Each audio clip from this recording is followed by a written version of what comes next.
Good evening, everyone. Imagine for a moment the sound of a city morning. What do you hear? Car horns? The growl of a diesel engine? The screech of brakes? Now, let me transport you to a typical morning in Utrecht or Amsterdam. The sound is different. It's the gentle whir of tires on pavement, the soft ring-ring of a bell, and the sound of laughter. Children sitting in cargo bikes, chatting on their way to school. This is the soundtrack of the Netherlands, and to many of us, it sounds an awful lot like paradise.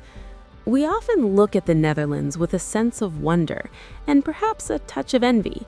We see photos of beautiful canals lined with bikes, of business people in suits pedaling to work, of grandmothers and grandchildren sharing a bicycle.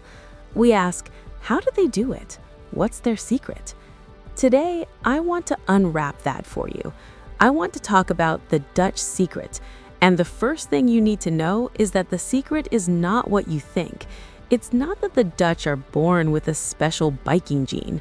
It's not that the weather is always perfect. Trust me, it rains in the Netherlands.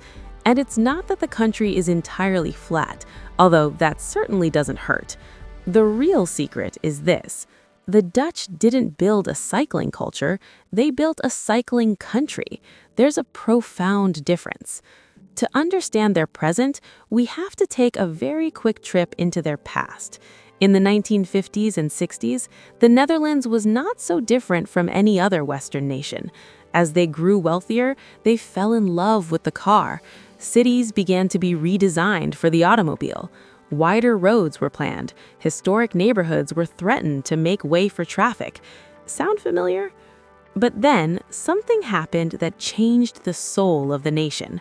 In the 1970s, a staggering number of children were being killed in traffic accidents, over 400 in a single year. The streets had become dangerous.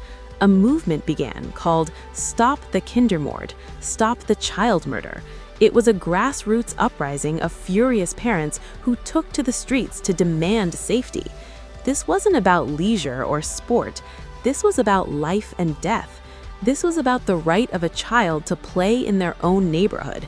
This pressure, combined with the oil crisis of 1973, forced the government to make a radical choice. They looked at their crowded, ancient cities and realized that the car could not be king. They decided to build a country for people. And that, my friends, is the first pillar of the Dutch secret, political will born from public outcry. They made a conscious decision to prioritize safety and accessibility over speed and convenience. They didn't just paint lines on the road and call it a day. They re-engineered their entire infrastructure. This brings us to the second pillar, the unwavering infrastructure of a cycle path network. In the Netherlands, the bicycle is not an afterthought, awkwardly tacked on to a car-centric world. It is a fully integrated, first-class mode of transport. They have built over 35,000 kilometers of dedicated cycle paths. These are not just gutters painted red. They are wide, smooth, well-lit roads, completely separate from motor vehicle traffic. They have their own traffic lights, their own signage, their own roundabouts. If a road is being built or repaired, the cycle path is part of the plan, not an exception. This infrastructure creates a feeling of absolute safety. A 12-year-old can cycle from their village to the next city without ever having to battle a bus. An 80-year-old can do their grocery shopping on a trike with confidence. The infrastructure doesn't just invite you to bike, it makes biking the easiest, most logical choice. And that leads us to the third pillar, the genius of slow streets. The Dutch understand that not all roads are the same. In residential neighborhoods, they use a brilliant concept called the Woonerf, or living street. In these spaces, the car is a guest. The street belongs to everyone, the kids playing, the neighbors chatting, and yes, the cyclists. The speeds are low, the pavement is often brick, and the design forces drivers to be alert and respectful. It turns the entire neighborhood into a safe, human-centric zone. Because of this safe and ubiquitous infrastructure, the bicycle ceases to be just a piece of sporting equipment. It becomes a tool. This is the fourth pillar, the utility of the bike. In the Netherlands, the bike is not just for a Sunday morning fitness ride. It is a grocery getter. It is a school bus, thanks to the iconic Bike Fits or cargo bike. It is a commuter vehicle. It is a way to go to the cinema, to visit a friend, to go to a job interview. You see people in all walks of life on bikes. The CEO in a suit, the parent with 3 kids, the construction worker with a toolbox on the back. The bike is simply the most efficient tool for navigating the dense, flat, beautiful urban fabric they have created. This integration creates a virtuous cycle. Because everyone bikes, everyone understands the needs of cyclists. Policymakers are cyclists. Police officers are cyclists. The person designing the intersection probably cycled through it that morning. It creates a culture of empathy and shared responsibility. And finally, the fifth pillar is what I call the psychological dividend. Think about it. When you cycle, you are not trapped in a metal box. You are outside. You feel the sun on your face and the wind in your hair. You hear the birds. You nod hello to your neighbor.